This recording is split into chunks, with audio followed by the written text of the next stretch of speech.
Good morning, grade 8. Let's now continue with our lessons. This time, we are now in the systems of linear equation. And don't think that the previous lesson is no longer needed, because for you to be able to graph the systems of linear equation, you still need your previous lesson. Okay? So, by now, I hope that you know how to graph. Okay, don't worry, we will review that. So, and I hope by now you've read the assigned pages and you've understand what a system of linear equation is. So, just a recall. So, we can only have a system of linear equation if we have two or more equations, two or more linear equations. So, why did we say linear equation? Because it should be an equation that will give us a line when we graph, okay? The equation will give us a line as a graph. Because here, for linear, here, take note of the root word, line. So when you graph these two equations, it will give you how many lines? 2 lines, alright?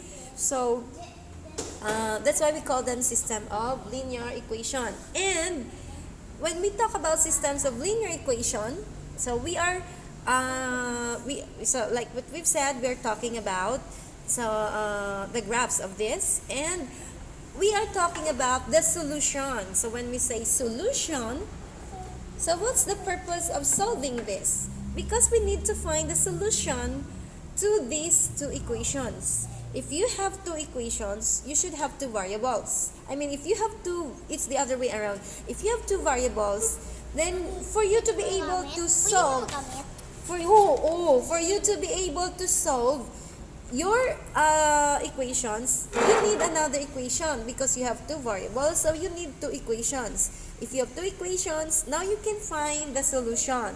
Okay? So in finding the solution, there are different ways or methods. You can do the graphical method or the analytical method. Okay? For the graphical, don't worry, you will learn that. So graphical, and then there's the analytical. For the analytical, you have to use the mathematical equation. Alright? And there are different ways. There's the elimination method, there's the substitution method, and there's even the Cramer's rule, which you will not be taking up anyway. Okay? So, there's that. So, before we take up the solution, or before we find the solution to our system of linear equation, okay, before we even review, so let's learn or let's recall on how to write this in. By the way, before I move on, please remember your solution, because we have two variables.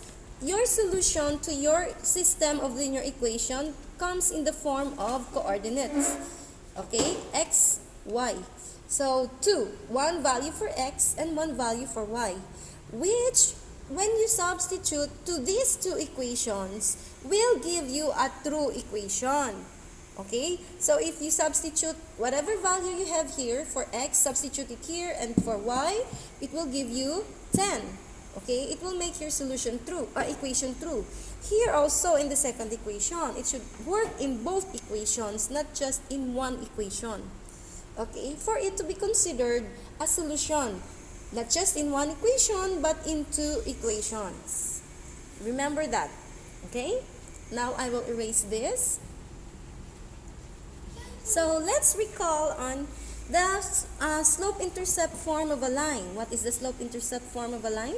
Y equals mx plus b, where your m is your slope. What are you doing? And your b is your y-intercept. See? We did not leave our lessons behind. We need them. Alright? So, why do we have to take this up? Because we need this. Okay? Now, so I will now change this or write this. Remember, this is the standard form of our linear equation. ax plus by equals c. This time, I will write it in a slope-intercept form. So I will copy equation A, x plus y equals 10. So I will write it in y equals mx plus b form. Y, the sign of y here is positive. So y equals, x becomes negative plus 10. Alright, take note of that. And this one, the second equation, 4x plus 2y equals 26. Write it in the slope-intercept form.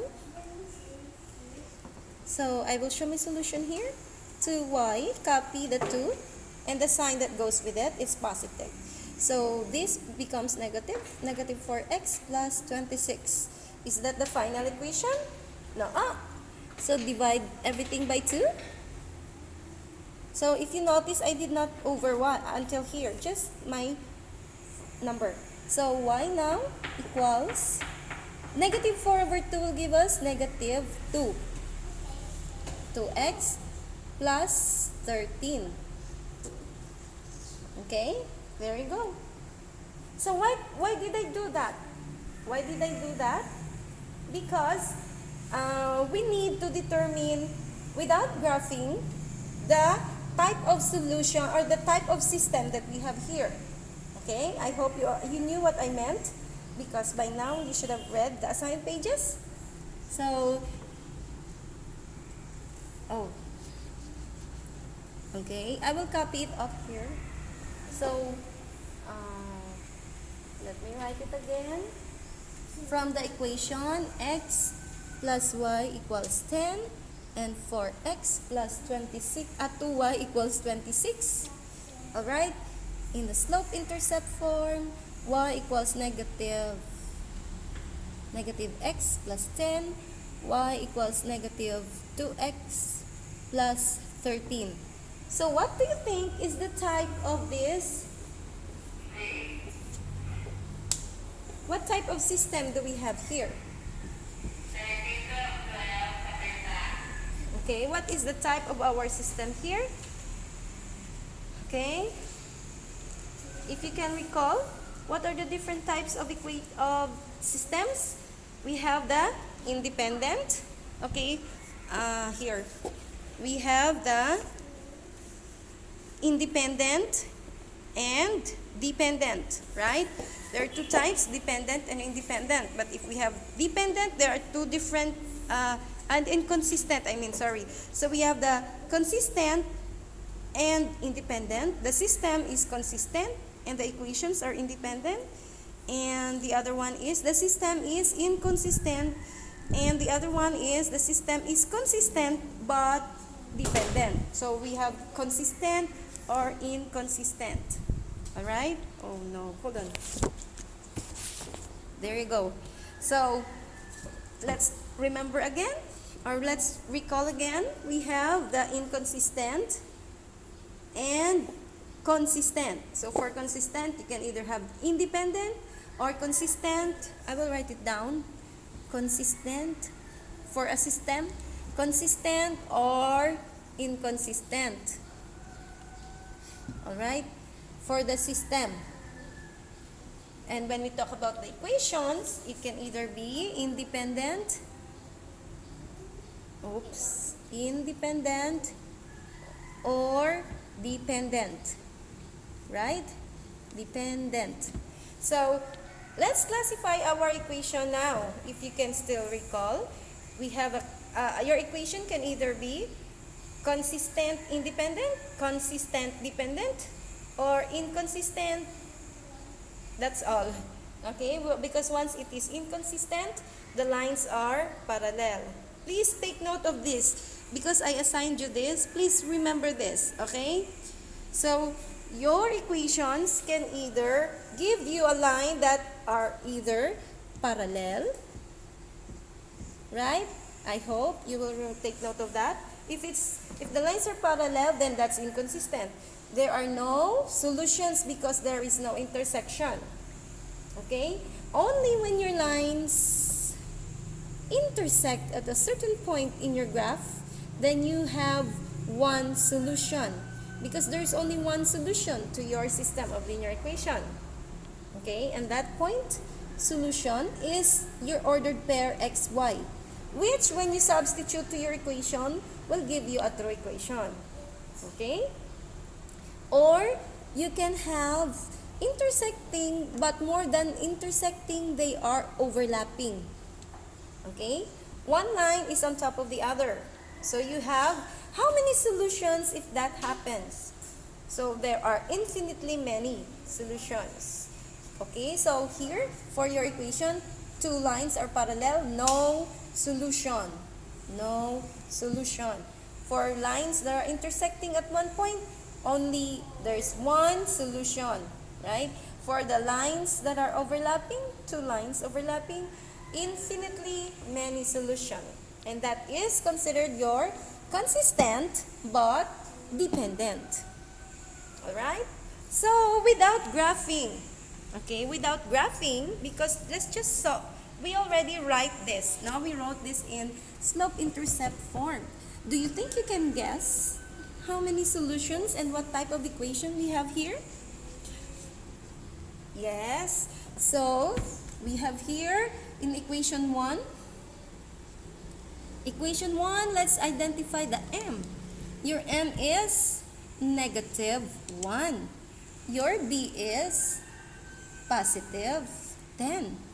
In the equation 2, the m is negative 2.